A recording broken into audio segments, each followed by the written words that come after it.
So we're going to start out on that second half reviewing some of the school nutrition programs. I know you guys learned a lot about the history, and that's not necessarily what I wanted to be the takeaway message. What I really wanted you guys to understand is the new regulations that the Healthy, Hunger-Free Kids Act by Michelle Obama actually changed in the school system. So it had been approximately 15 years since any type of guideline had been changed for the school lunch program. A lot of people who don't understand the new guidelines and regulations believe that school lunches are not nutritious, but it's actually false. Food companies have adapted to the guidelines to make sure that the food is healthier options as well as pleasing to the child. So an example would be a Pop-Tart. They have Pop-Tarts on some of the breakfast menus.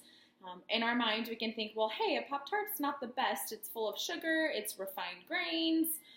But this company has actually completely altered the manufacturing of the Pop-Tart, and it is whole grain, and it has less added sugars, and it makes sure that it has a fruit component to it. From the outside perspective, we can look at a menu and say, well, hey, a Pop-Tart's not that nutritious. But in order to serve it in the school, they have to meet these guidelines. So some of those guidelines that changed with the Healthy Hunger-Free Kids Act, I know it's a mouthful, we are required to offer a meat and meat alternative. All the grains must be whole. They can no longer be a white flour or white rice. They have to be whole wheat flour and brown rice. It's required that students take at least a half a cup of fruit or vegetable in order for them to get the reimbursement at the school. As you guys saw in class, unfortunately with this requirement for the students, forcing them to take a fruit and vegetable is ultimately going to increase waste. And we need, as dietitians, to go into the school and educate about the importance of fruit and vegetables to get that buy-in from the students. That's what's really, really valuable here. With the vegetable, this new act requires that the vegetable has 5 subcategories, and they have a limit, so you can't serve French fries every single day. So those 5 subcategories for the weekly vegetable requirement is red and orange, dark greens, a bean and legume, starchy, and then the remaining can be in another category. But schools are required to offer a certain amount of dark green vegetables throughout the week, red and yellow vegetables, and the importance of this is to make sure that students are getting the adequate vitamins and minerals that their growing bodies need. So instead of offering French fries every single day of the week, they're limited to only serving it once or twice, depending on the portion size. The Healthy Hunger-Free Kids Act was mandated by the USDA, so that the United States Ag. These regulations, they have a phase-out process, so schools didn't have to completely make that change overnight. They have a couple years. So one of the requirements that they're still working on is the sodium restriction. Studies show that sodium increases the risk of high blood pressure, and if we have children with high blood pressure, then we have an increased risk of heart disease, and we also have an increased risk of some other chronic diseases. In general, these guidelines put strict regulations on portion sizes and calories. This was a movement to try to help the childhood obesity epidemic.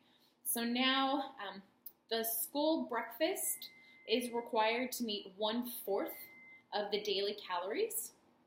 So again, the school breakfast is required to meet 1/4 of the daily calories.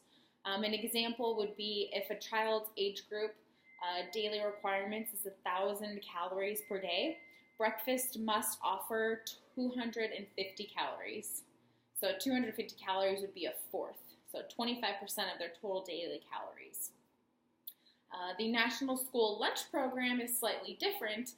The National School Lunch Program requires the calorie content to be 1/3 of the total calories needed for the day. So again, the lunch requirement is 1/3 of the calories per day. So if we look back at that 1,000 calorie requirement, Lunch must offer 330 calories roughly. This is age specific, so we're going to see the calories increase as we get to high school compared to somebody who's in elementary school. But again, it's important to know that the breakfast is required to meet a fourth of the calories, and lunch is required to meet a third of the calorie needs for the day. A couple little other areas, this Healthy Hunger Free Kids Act, it required students to take that vegetable and fruit again, required whole grains. There's a limit on sodium. There can be absolutely 0 grams of trans fat throughout the entire day, all the meals. The meal has to be less than 10% of saturated fat. These are based off of those dietary guidelines of 2010. So it'll be very interesting to see as the new guidelines of 2015 come out if the school is going to change any of this. With that being said, it's really important that we focus on the milk product as well. I know people get really confused about this, but the school lunch program has to offer 2 different types of milk, and they cannot serve whole milk, so it must be low fat or non-fat white milk, or they can offer non-fat chocolate milk. They cannot offer low-fat chocolate milk. And the chocolate milk has been readapted. I think Donna had talked about this in our class, to where the sugar content meets the new guidelines. And free drinking water has to be offered. So these are just a couple of those regulations from the Healthy Hunger Free Kids Act that were changed. Again, the guidelines had not been changed for 15 years, so that's a really, really long time. And it will be interesting to see, will they start serving whole milk? Because one of those studies had looked at that a recommendation for serving whole milk to adults may not be as valid as what we used to think with science. So it'll be interesting to see what the school district does with this, but this is the current regulations. You guys also have specific details available to you on the PowerPoint on Canvas.